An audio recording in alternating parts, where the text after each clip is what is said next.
Beleza, então falamos sobre o método para realizar o tratamento das exceções. Agora, vamos pegar aqui um exemplo. Essa aplicação, ela faz o quê? Ela faz uma requisição a uma API e vai buscar o conjunto de dados de um usuário. Com esse conjunto de dados, a gente vai apresentar na tela, tudo bem. Só que, como eu falei para vocês anteriormente, existe um certo número de casos que a gente tem que tratar que estão para além do resultado. E o que é que a gente vai fazer? A gente vai tratar alguns desses problemas, não todos. Vou só mencionar para vocês alguns exemplos e vocês podem extrair mais desse caso. Então, beleza, estamos aqui no repositório, a gente tem um cliente HTTP e a partir desse cliente a gente vai realizar uma requisição. O que é que esse cara vai me devolver? Esse cara vai me devolver um objeto do tipo HTTP Response. Dentro do data ele tem um Dynamic. Daí depois o que é que vai ocorrer? Eu vou pegar esse dado que vai vir da minha requisição, o resultado da minha requisição, e vou enviá-lo para o meu método FromMapList. O que é que eu estou fazendo aqui? Como é uma listagem de usuários, temos mais de um usuário dentro da lista, obviamente,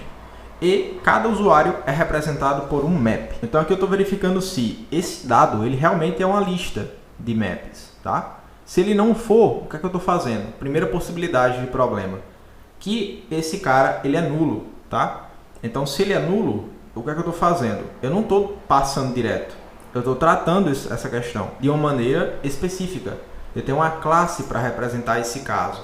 Então, cada caso aqui, por exemplo, faltou o ID está vazio, ou o ID ele é nulo, tá? Ele não é string. Se isso ocorrer, eu estou aqui devolvendo uma exceção. Por quê? Porque isso é inaceitável. Eu não posso continuar se eu não tiver o ID desse cara. É essa a regra do negócio da minha aplicação. Então, para cada caso, eu vou ter aqui uma exceção. E se nenhum desses casos aqui de erro forem satisfeitos, eu vou simplesmente criar aqui o meu usuário e retornar para cá, tá?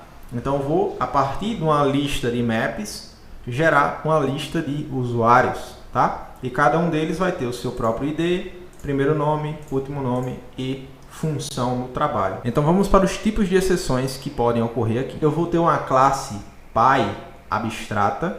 Classe Py por quê? Porque a partir dela a gente vai ter os casos específicos, certo? E ela é abstrata porque ela não vai poder ser instanciada. Ela é simplesmente uma classe que define uma hierarquia, define o que essa hierarquia deve ter. Então todos os elementos dessa hierarquia deverão ter uma mensagem, certo? E essa mensagem ela vai ser apresentada no método toString de cada um desses objetos. Então, o primeiro aqui que temos é um atributo está faltando do usuário, tá? Então, user missing attribute, beleza? Então, essa classe representa ou é utilizada quando está faltando algum atributo do meu usuário, seja o ID, seja o job title, seja os nomes dele, beleza? Então, é isso que eu estou fazendo aqui. E eu estou aproveitando, inclusive, da questão da hierarquia, tá? Enviando a mensagem para cá, beleza? Estou pegando um atributo apenas e colocando nessa mensagem padronizada, beleza? Então vai ficar algo como tipo ID do usuário está faltando, job title do usuário está faltando, primeiro nome está faltando, né? Então isso é interessante por quê? Porque agora não vai ser um erro imprevisto que a gente vai receber, um erro que a gente não sabe ali no primeiro momento como resolver. Se esse erro aqui acontecer, você já sabe o que aconteceu, certo? Porque ele vai te dizer exatamente o que aconteceu. O erro da linha 14 ele é utilizado quando a lista é nula. Então ele vai ter uma mensagem que descreve esse problema. O terceiro erro é quando temos o dado indisponível, ou seja, os dados daquele usuário que a gente está tentando procurar, eles estão indisponíveis. E por fim, temos um erro desconhecido. Você vai deixar esse cara ali como uma salvaguarda, caso algum erro que é imprevisto pela sua aplicação aconteça. Beleza. Então, o que é que a gente ganha com isso? A gente vai ganhar previsibilidade, certo? Por quê? Porque se houver algum problema com os dados do usuário, a gente já tem toda uma salvaguarda em relação a isso. Só erros conhecidos estão ali, tá? E aí, quem que consome esse repositório é o meu controlador, tá? Meu controlador, ele vai aqui executar o método, beleza? E como ele está dentro do try, tudo o que acontecer aqui dentro, se ocorrer uma exceção, vai ser pego no catch, beleza? Vocês lembram que a hierarquia que a gente tinha é a da user error, beleza? E aí aqui você poderia colocar um breakpoint ou algo nesse sentido para você verificar ali o erro que aconteceu, certo? Mas o interessante é que estão todos dentro do sistema que a gente monta, beleza? esse sistema aqui eu estou utilizando o Qubit, não foquem tanto nisso agora. Essa é uma aplicação relativamente ali intermediária, tá? Utilizando o Qubit. E quem quiser entender mais, eu posso falar em outro vídeo sobre isso. Mas o que a gente tem que focar é em tratar as exceções. Todas as exceções, como a gente definiu, todas elas vão ter uma mensagem, certo? Ou deveriam ter, justamente para ajudar a gente a saber o que aconteceu. E aqui entra o caso de se você precisar apresentar uma mensagem para o usuário do seu app, você pode, porque você já tem uma mensagem pronta aqui.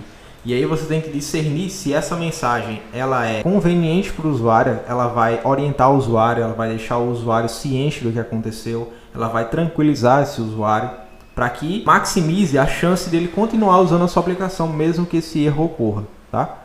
Então, o tratamento de exceções é para isso, para te ajudar a resolver problemas de maneira mais eficaz, mais eficiente, diminuindo a recorrência desses problemas e também ajudar você a maximizar o uso da sua aplicação. Os usuários vão continuar usando a sua aplicação porque eles estão ali tranquilizados pela forma como você tratou aquela sua aplicação e apresentou a mensagem para eles. E tudo isso vai, querendo ou não, te destacar como desenvolvedor Flutter. Então, pessoal, o vídeo de hoje é isso. Queria mostrar para vocês essa habilidade. Digam aí nos comentários o que vocês acharam. Comentem aí assuntos que vocês querem que eu fale. Se inscreva no canal, segue a gente no Instagram, no Medium, no LinkedIn. E é isso. Valeu, até mais.